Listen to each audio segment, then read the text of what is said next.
سيدنا محمد وبارك وسلم. اللهم صل على سيدنا محمد وعلى آل سيدنا محمد وبارك وسلم. اللهم صل على سيدنا محمد وعلى آل سيدنا محمد وبارك وسلم.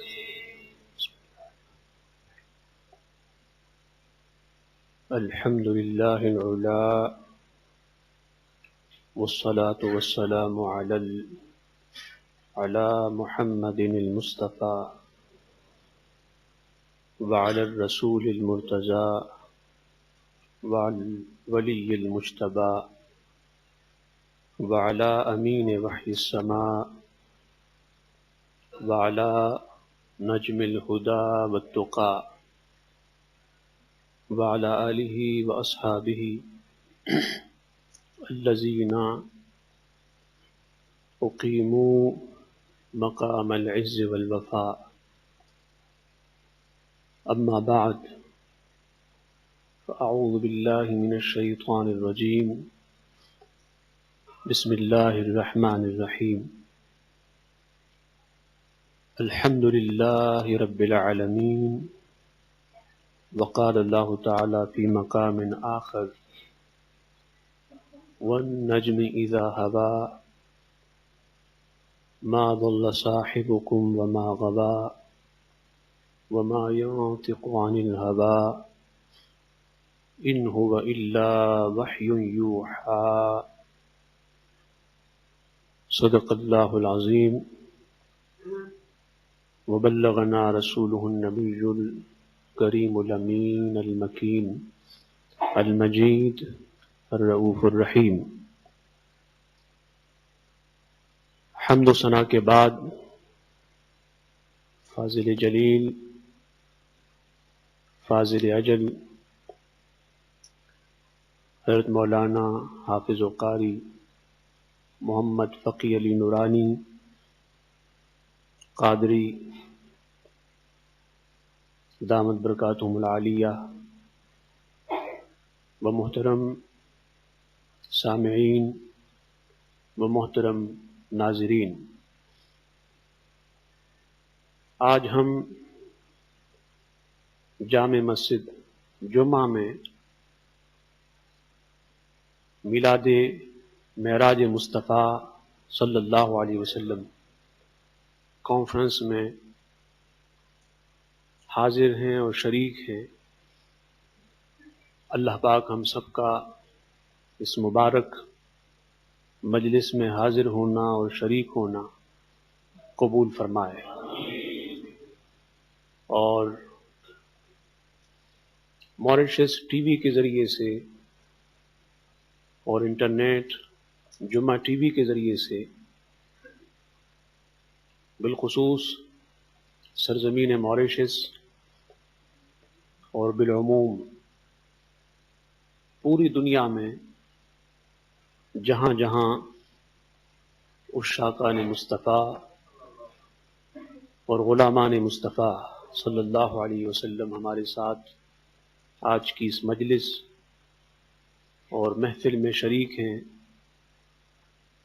سب کے لیے دعا گو ہوں کہ اللہ پاک سب کو آج کی رات کی برکات اور سعادات عطا فرمائے. اور آج کی رات اترنے والے انوار و تجلیات سے ہمارے اول آخر ظاہر و باطن کو روشن اور منور بنائے. معراج مصطفیٰ صلی اللہ علیہ وسلم کے مختلف گوشے ہیں اور مختلف پہلو ہیں. جب سے اللہ پاک نے اپنے محبوب اور اپنے حبیب صلی اللہ علیہ وسلم کو یہ اعزاز عطا کیا، اس وقت سے آج تک اور انشاءاللہ آج سے قیامت تک علماء اور صاحبان علم و دانش، صاحبان فکر و تحقیق معراج مصطفیٰ صلی اللہ علیہ وسلم کے مختلف گوشوں پر لکھتے رہیں گے، اور انہوں نے لکھا اور مختلف زاویوں سے معراج مصطفیٰ صلی اللہ علیہ وسلم پر گفتگو کی اور خطابات کیے۔ میں آج قرآن کریم فرقان حمید کی بڑی معروف صورت ہے جو آپ ہر نماز میں پڑھتے ہیں، نماز فرض ہو، واجب ہو، نفل ہو، سنت ہو، اور نماز کے علاوہ بھی کثرت سے وہ سورت پڑھی جاتی ہے۔ میری مراد اس سورت سے سورہ فاتحہ ہے۔ میں نے آج کے خطاب کے لیے سورہ فاتحہ کی ابتدا سے لے کر انتہا تک انتخاب کیا۔ اگر میری یہ سوچ اور یہ فکر صحیح ہو تو اس پہ میں اللہ پاک سے اجر و ثواب کی امید رکھتا ہوں، لیکن اگر میری سوچ و فکر میں کہیں بھی غلطی ہو تو میں اللہ پاک سے اپنی اس رائے، اپنی اس سوچ و فکر اور اپنے اس خیال پر آپ تمام احباب کو گواہ بنا کر توبہ مانگتا ہوں، اور اللہ کی بارگاہ میں توبہ کی توفیق مانگتا ہوں، اور اللہ کی بارگاہ میں رجوع اور توبہ کرتا ہوں، اس لیے کہ میں جب بھی قرآن پڑھتا ہوں تو مجھے تلاش ہوتی ہے قرآن میں حضور علیہ السلام کی عظمت کی، حضور کے شان کی، حضور کی رفعت اور ڈگنیٹی کی، اور حضور کے ذکر اور تذکرے کی، اور حضور کے اوصاف اور خوبیوں کی، اور حضور کے کمال اور جمال کی۔ سو بلا تمہید یہ بات ذہن نشین فرما لیں کہ حضور علیہ السلام اللہ کے عبد ہیں، اللہ کے بندے ہیں، لیکن ہمارا مقام عبدیت اور مقام بندگی الگ ہے، اور حضور علیہ السلام کا مقام عبدیت اور مقام بندگی الگ ہے۔ حضور علیہ السلام اپنی عبدیت میں اور مقام عبدیت میں بے نظیر ہیں، بے مثال ہیں، لاجواب ہیں اور یونیک ہیں۔ اللہ پاک نے قرآن کریم فرقان حمید میں متعدد مقامات پر حضور علیہ السلام کو عبد کا ٹائٹل دیا۔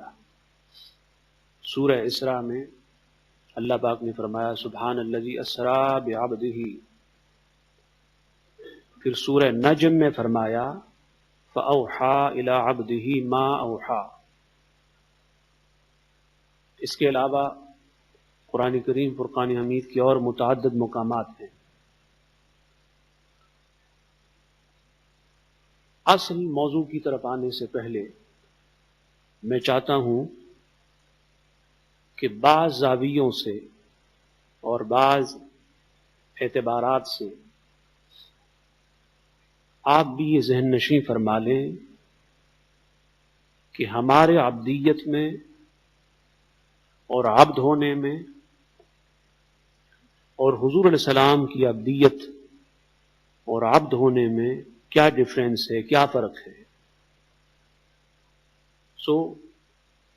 ایک ہوتا ہے عبد قاصد اور ایک ہوتا ہے عبد مقصود۔ عبد قاصد کسی کا قصد کرنے والا، کسی کی طرف خود جانے والا، خود روانہ ہونے والا، اور عبد مقصود وہ انسان اور وہ عبد جو فقط قاصد نہ ہو بلکہ وہ اللہ کا مقصود ہو۔ ہم قاصد ہیں، اللہ کی طرف جانے والے ہیں از خود، اور حضور علیہ السلام اللہ کے عبد مقصود ہیں اور مقصود کائنات ہیں۔ تو عبد قاصد کا مقام اور سٹیٹس الگ ہے اور عبد مقصود کا مقام اور مرتبہ الگ ہے۔ پھر ہم عبد طالب ہیں۔ طالب کا معنی مانگنے والا، تلاش کرنے والا، چاہنے والا۔ ہم اللہ کی رضا کو طلب کرنے والے ہیں، اللہ کی رضا کی جستجو کرنے والے ہیں، اللہ کی رضا کو چاہنے والے ہیں اور اللہ کی رضا کے طالب ہیں۔ اور حضور صلی اللہ علیہ وسلم اللہ کے عبد مطلوب ہیں، یعنی حضور وہ بندے ہیں جسے اللہ نے چاہا ہے، جسے اللہ نے طلب کیا ہے، جو اللہ کے طلب کے مرکز و محور میں۔ تو انسان جب عبد طالب ہوتا ہے تو اس کا مقام اور ہوتا ہے، پھر جب وہ طالب سے مطلوب بنتا ہے تو پھر اس کا مقام اور ہوتا ہے۔ اسی طرح حضور علیہ السلام اللہ کے عبد مراد ہیں اور ہم اللہ کے عبد مرید ہیں۔ عبد مرید کا معنی اللہ کے ساتھ ارادہ کرنے والے، اللہ کی طرف ارادہ کرنے والے، اللہ کی طرف رخت سفر باندھ کر اللہ کی طرف جانے والے، اور حضور علیہ السلام اللہ کی مراد ہیں۔ تو مراد الگ ہے اور مرید الگ ہے۔ اسی طرح ہم اللہ کے بندے ہیں لیکن عبد منتظر ہیں، اور حضور اللہ کے عبد ہیں لیکن عبد منتظر ہیں۔ عبد منتظر وہ ہوتا ہے جو اللہ کے انتظار میں ہوتا ہے، اللہ کی زیارت کے انتظار میں ہوتا ہے، اللہ کے دیدار کے انتظار میں ہوتا ہے، اللہ کے جلووں کے انتظار میں ہوتا ہے، اللہ کی رضا کے انتظار میں ہوتا ہے۔ اور عبد منتظر وہ ہوتا ہے کہ خود اللہ اس کے انتظار میں ہوتا ہے، خود اللہ اسے ملنا چاہتا ہے، خود اللہ اسے اپنے دیدار کے لیے اٹھاتا اور بلاتا ہے۔ ڈاکٹر اقبال نے فرمایا کہ عبد دیگر وعبدہ چیز دیگر، ای سراپا انتظار او منتظر۔ فرمایا لوگوں، عبد الگ ہے اور عبدہ الگ ہے۔ عبد وہ ہے جو انتظار میں ہوتا ہے، اور عبد منتظر وہ ہے کہ خود مولا اس کے انتظار میں ہوتا ہے۔ عبد منتظر وہ ہے کہ وہ اللہ کے جلووں میں اتنا مگن اور فنا ہوتا ہے کہ مقام دنا فتدلہ پر فائز ہوتا ہے۔ آپ نے دیکھا کہ حضور علیہ السلام ام ہانی کے مکان سے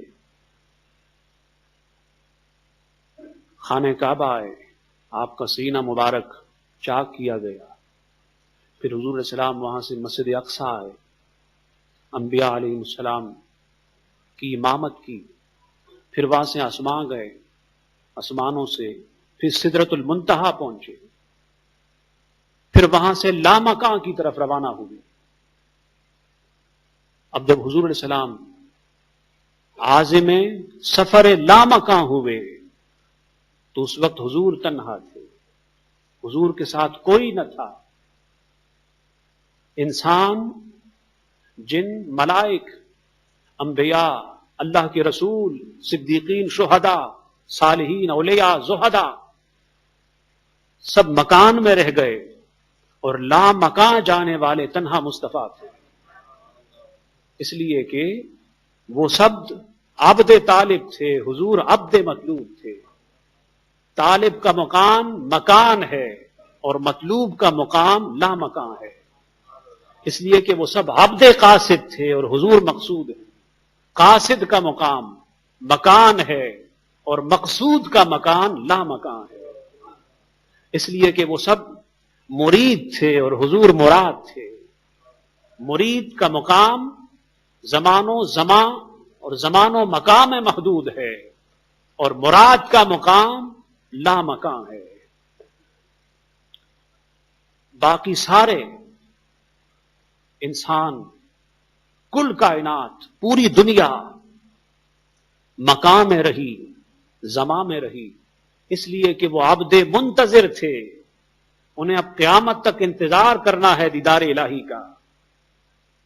دنیا میں ان کے لیے اللہ کا دیدار ممکن نہ تھا، یعنی ممکن نہ تھا کا مطلب یہ ہے کہ نہ ہوا اور نہ ہو سکا، اس لیے کہ وہ عبد منتظر تھے، اور حضور لا مکان گئے اس لیے کہ حضور اللہ کے عبد منتظر تھے۔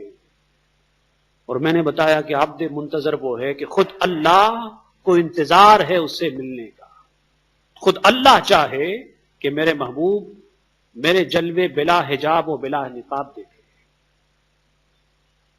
اب میں آپ کو ایک حدیث سناتا ہوں اصل موضوع اور عنوان کے حوالے سے، جو آج کے ٹاپک سے ریلیٹڈ ہے، سورہ فاتحہ کے حوالے سے۔ سورہ فاتحہ کے مختلف نام ہیں، ان مختلف ناموں میں سے ایک نام الصلاۃ بھی ہے۔ کیا؟ الصلاۃ، نماز، یہ بھی ایک نام ہے سورہ فاتحہ کا۔ بڑی معروف حدیث ہے کہ جس میں حضور علیہ السلام نے فرمایا کہ الصلاۃ معراج المؤمنین، کہ نماز مومن کی معراج ہے۔ تو صلاۃ کے معنی اب تک جو آپ نے سنے وہ نماز ہے، لیکن صلاۃ کا ایک معنی سورہ فاتحہ بھی ہے۔ تو معنی یہ ہوا کہ الصلاۃ معراج المؤمنین، یعنی سورہ فاتحہ مومن کی معراج ہے۔ سورہ فاتحہ الحمد سے لے کر ولضالین تک حضور کی معراج بھی ہے اور امت کی معراج بھی ہے، لیکن چونکہ امتی کا مقام عبدیت الگ ہے اس لیے ان کی معراج الگ ہے، اور حضور کا مقام عبدیت الگ ہے اس لیے حضور کی معراج الگ ہے۔ آپ نے نعت خوانوں سے سنا کہ تیری معراج کہ تو جانے کہاں تک پہنچا، میری معراج کہ میں تیرے قدموں تک پہنچا۔ جب نماز ہوتی اور حضور علیہ السلام مصلی امامت پہ ہوتے تو آپ جانتے ہیں کہ جو نمازی حضور علیہ السلام کے پیچھے کھڑا ہوتا، جیسے مؤذن صاحب ہوتے ہیں، تو مؤذن جہاں اپنا سر رکھتا ہے وہاں امام کے قدم ہوتے ہیں۔ کیا؟ وہاں امام کے قدم ہوتے ہیں۔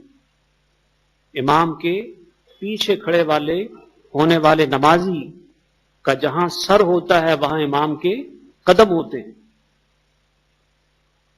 یہی مثال صحابہ کی تھی کہ حضور علیہ السلام کا قدم مبارک جہاں ہوتا تو وہاں اس نمازی کا سر ہوتا، اور پھر وہ پڑھتا کہ میری معراج کہ میں تیرے قدموں تک پہنچا۔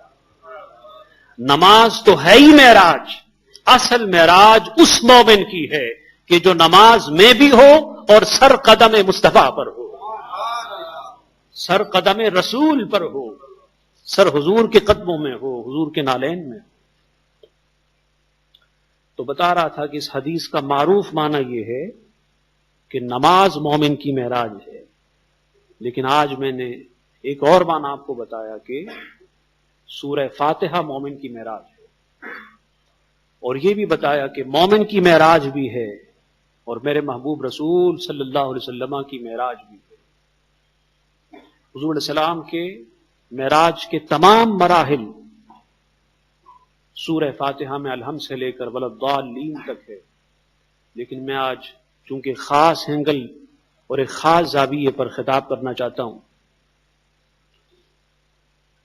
عن ابی ہریرہ قال انی سمعت رسول اللہ صلی اللہ علیہ وسلم یقول اللہ عز وجل قسمت الصلاة بینی و بین عبدی فنصفها لی ونصفها لعبدی ولعبدی ما سأل۔ سیدنا ابو ہریرہ رضی اللہ تعالیٰ عنہ نے فرمایا کہ میں نے اللہ کے رسول صلی اللہ علیہ وسلم سے سنا کہ اللہ کے رسول نے فرمایا کہ اللہ نے فرمایا، یعنی یہ حدیث قدسی ہے، ڈیوائن حدیث ہے۔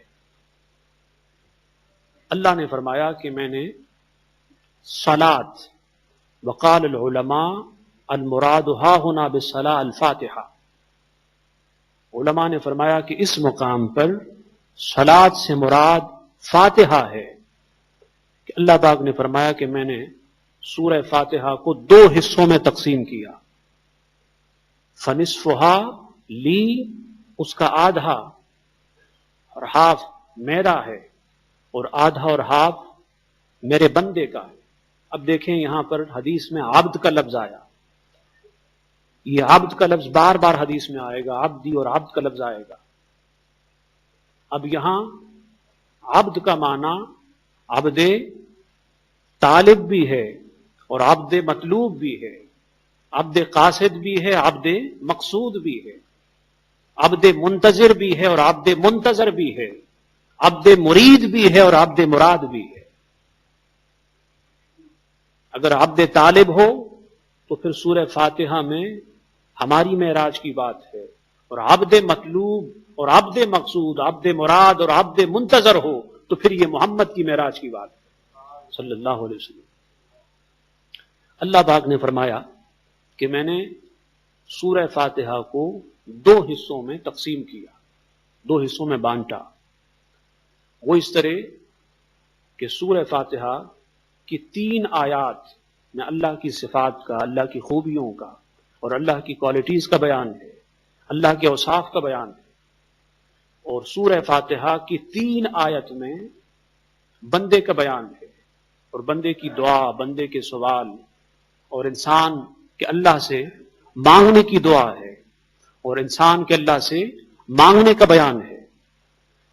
اور ایک آیت سورہ فاتحہ میں ایسی ہے کہ جس میں عبد کا بیان بھی ہے، معبود کا بیان بھی ہے، جس میں اللہ کا بیان بھی ہے اور بندے کا بیان بھی ہے، جس میں عبد بھی ہے، عابد بھی ہے اور معبود بھی ہے۔ وہ یہ آیت ہے ایاک نعبد و ایاک نستعین۔ ایاک، اس میں بیان اللہ کا ہے جو معبود برحق ہے، اور نعبد، اس میں بیان بندے کا ہے، انسان کا ہے، نمازی کا ہے، مومن اور مصلی کا ہے۔ و ایاک نستعین، ایاک میں بیان اور تذکرہ اللہ کا ہے، نستعین میں تذکرہ بندے کا ہے، نمازی مومن کا ہے۔ تو 3 آیات کا تعلق اللہ سے ہوا، اللہ کے اوصاف اور اللہ کی خوبیوں سے، اللہ کے محامد اور محاسن سے ہوا، اور پھر 3 آیات کا تعلق انسان بندے سے ہوا، اور ایک آیت میں اللہ کا تذکرہ بھی ہے اور بندے کا بھی ہے، یہ مشترک ہو گئی۔ اللہ پاک نے فرمایا، حضور علیہ السلام نے فرمایا کہ اللہ نے فرمایا یقول العبد الحمد للہ رب العالمین، کہ جب انسان پڑھتا ہے کہ تمام خوبیاں اللہ کو ہے، جب عبد پڑھتا ہے، اور میں نے بتایا کہ ہماری مراد عبد سے عبد مقصود ہے، عبد مراد عبد کامل اور عبد منتظر محمد ہے صلی اللہ علیہ وسلم۔ اور حضور علیہ السلام کی حمد و ثنا، حضور نے جو اللہ کے محامد، محاسن، اوصاف و خوبیاں بیان کی، وہ کائنات کے ہر انسان سے اور کائنات کے ہر حامد سے بڑھ کر، اس لیے کہ ہمارے محامد، ہمارے محاسن، ہمارا اللہ کی تعریف کرنا، اللہ کی خوبیاں بیان کرنا، اللہ کی شان بیان کرنا، وہ زمان و مکان تک محدود ہے، لیکن حضور نے اللہ کی حمد و ثنا لا مقام میں کی، لا زمان میں کی۔ جہاں زمانیات کی حد ختم ہوئی، جہاں مکانیات کی حد ختم ہوئی، جہاں سوا حضور کے کوئی حامد نہ رہا، جہاں حضور کے سوا اللہ کی کوئی شان اور عظمت بیان کرنے والا نہ رہا، تنہا مصطفیٰ نے وہاں اللہ کی حمد و ثنا کی۔ تو اب عبد کا معنی جو میں کر رہا ہوں اس حدیث میں، وہ عبد منتظر ہے، عبد مراد ہے، عبد مقصود ہے، عبد مطلوب ہے، اور وہ فقط محمد ہے صلی اللہ علیہ وسلم۔ یقول العبد الحمد للہ رب العالمین، جب عبد کامل محمد کہتا ہے صلی اللہ علیہ وسلم کہ تمام خوبیاں اللہ کو، فیقول اللہ حمدنی عبدی، پھر اللہ سنتا ہے تو اللہ جواب میں فرماتا ہے کہ میرے بندے نے میری تعریف کی، میرے بندے نے میری خوبیاں بیان کی، میرے محامد اور محاسن بیان کیے۔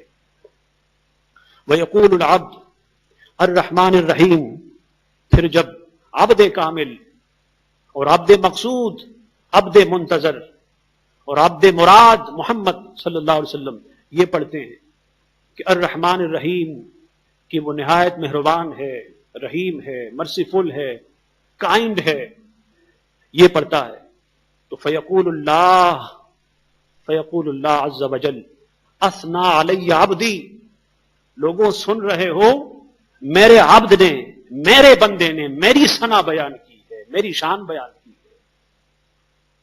اور میں نے بتایا کہ حضور علیہ السلام کا خاص مقام اس لیے ہے حضور کی حمد کا، حضور کی ثنا کا، اور حضور علیہ السلام نے اللہ کی جو عظمت اور رفعت بیان کی، اس کا خاص مقام اس لیے ہے کہ ہماری حمد زمان و مکان میں محدود ہے، حضور کی حمد زمان و مکان سے ماں برا ہے، ہماری ثنا زمان و زمانیات تک محدود ہے، حضور کی ثنا زمان و زمانیات سے ماں برا ہے۔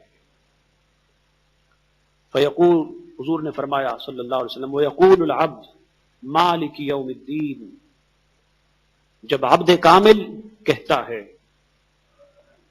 کہ مالک یوم الدین، وہ مالک ہے روز جزا کا، فیقول اللہ مجدنی عبدی، اور اللہ سنتا ہے تو اللہ فرماتا ہے کہ میرے بندے نے میری بزرگی بیان کی، میری عظمت بیان کی، میری شان بیان کی۔ اب بڑا عجیب منظر ہے اور مکالمہ ہے کہ حضور علیہ السلام نے شب اسراء اپنی آنکھوں سے عالم بیداری میں اللہ کو دیکھا اور اللہ کے جلوے دیکھے۔ میں نے حدیث بیان کی مسند امام احمد بن حنبل کی، جس کو سیدنا عبداللہ بن عباس رضی اللہ تعالیٰ عنہ نے روایت کیا۔ فرمایا حضور علیہ السلام نے رأیت ربی، میں نے اپنے رب کو دیکھا، اور سر کی آنکھوں سے، فزیکل آئے سے دیکھا، بلا حجاب اور بلا پردے کے دیکھا۔ اس حال میں دیکھا کہ حضور اللہ کی تعریف بیان کرتے ہیں اور وہاں سے جواب آتا ہے میرے بندے نے میری تعریف و ثنا بیان کی۔ مولا تیری تعریف و ثنا تو سب بیان کرتے ہیں، تیری شان تو سب بیان کرتے ہیں، تیرا نام تو سب لیتے ہیں، تیرا ذکر تو سب لیتے ہیں، پھر حضور علیہ السلام کے ذکر اور تذکرے کا کیا امتیاز ہے، کیا خصوصیت ہے؟ جواب آیا پوری دنیا میری تعریف کرے وہ الگ ہے، تنہا محمد کرے وہ الگ ہے، پوری دنیا میری حمد و ثنا بیان کرے وہ الگ ہے، تنہا میرے محبوب محمد بیان کریں وہ الگ ہے۔ وہ ناداں ہیں جو حضور کو اپنا جیسا سمجھ بیٹھے، وہ ناداں ہیں جو کہتے ہیں کہ ہم بھی عبد ہیں وہ بھی عبد ہیں، ہم بھی بشر ہیں وہ بھی بشر ہے۔ ارے ناداں یہ دیکھ کہ تیری حمد و ثنا فقط زمان تک ہے، مکان تک ہے، حضور کی حمد و ثنا لا مکان و لا زمان میں بھی ہے۔ تیری بشریت اور تیری عبدیت زمان و زمانیات میں محدود ہے، مکان و مکانیات میں محدود ہے۔ حضور کی بشریت اور حضور کی عبدیت زمان و مکان سے بھی ماں برا ہے۔ حضور کا مقام یہ زمان یہ مکان نہیں، یہ زمانیات یہ مکانیات نہیں، حضور کا مقام تو اس سے بھی بلند ہے۔ اس لیے ہم نماز پڑھیں وہ الگ ہے، تنہا حضور نماز پڑھیں وہ الگ ہے۔ حضور کا فقط ایک سجدہ اور کل کائنات کے سارے سجدے حضور کے سجدے کے سامنے ہے۔ اس لیے اللہ پاک نے حضور علیہ السلام کو وہاں بلا کے سجدہ کروایا، حضور نے وہاں بھی جا کے سجدہ کیا تاکہ ساجد یہ نہ سمجھے کہ ان کے سجدے ہمارے سجدے ان جیسے ہیں۔ ارے ناداں، تیرا سجدہ مقام میں ہے، زمان میں ہے، میرے محبوب کا سجدہ لا مکان لا زمان میں ہے۔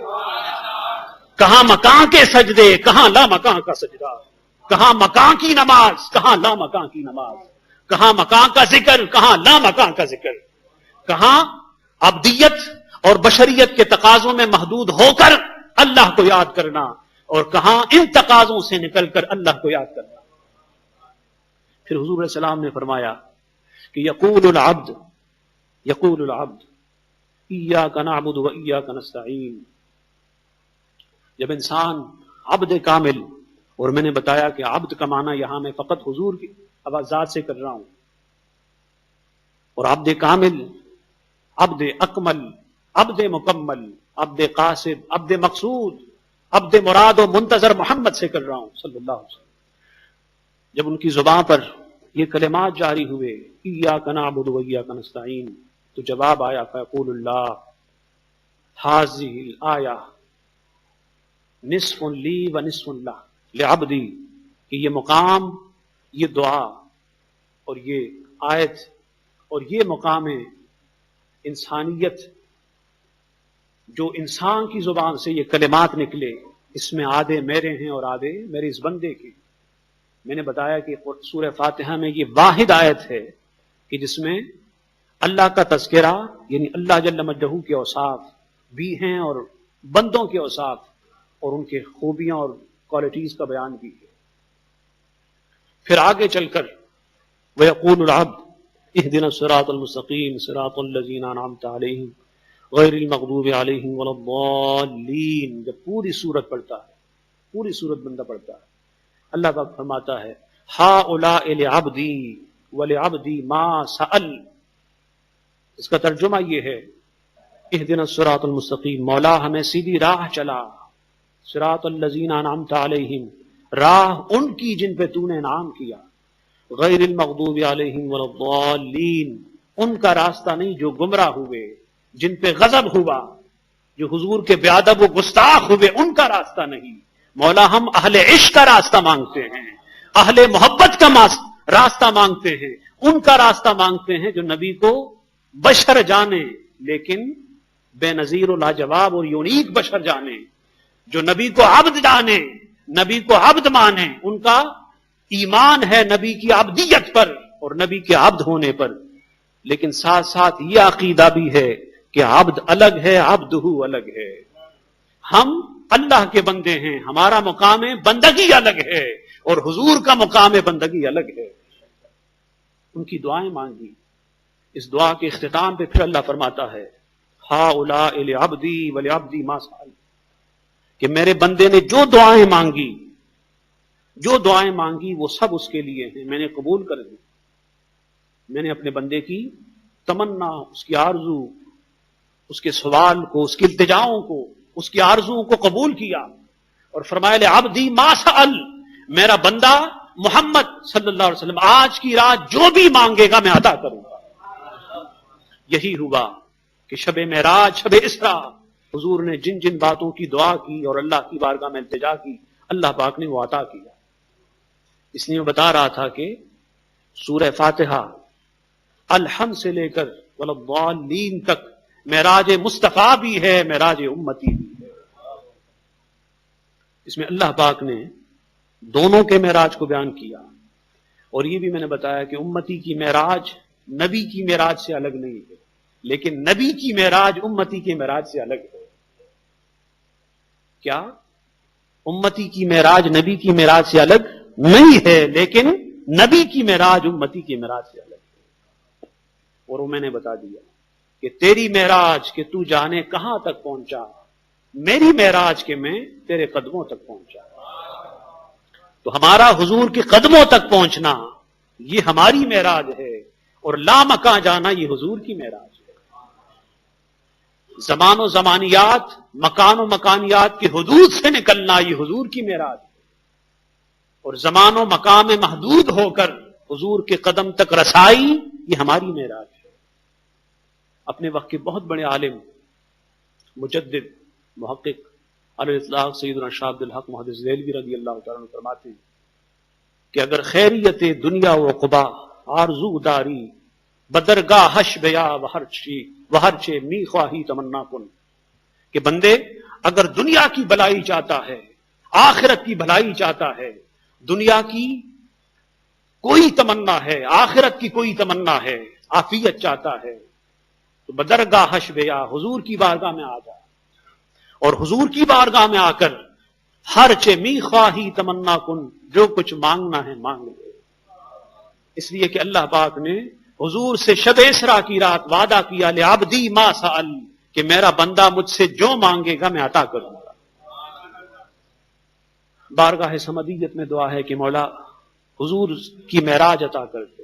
بس آج کی رات ہم فقط ایک دعا مانگتے ہیں کہ حضور کی زیارت ہو جائے، عالم خواب میں بھی، عالم بیداری میں بھی، اور حضور کے قدمین شریفین اور حضور کے نالین پاک تک رسائی ہو جائے۔ وما علینا الا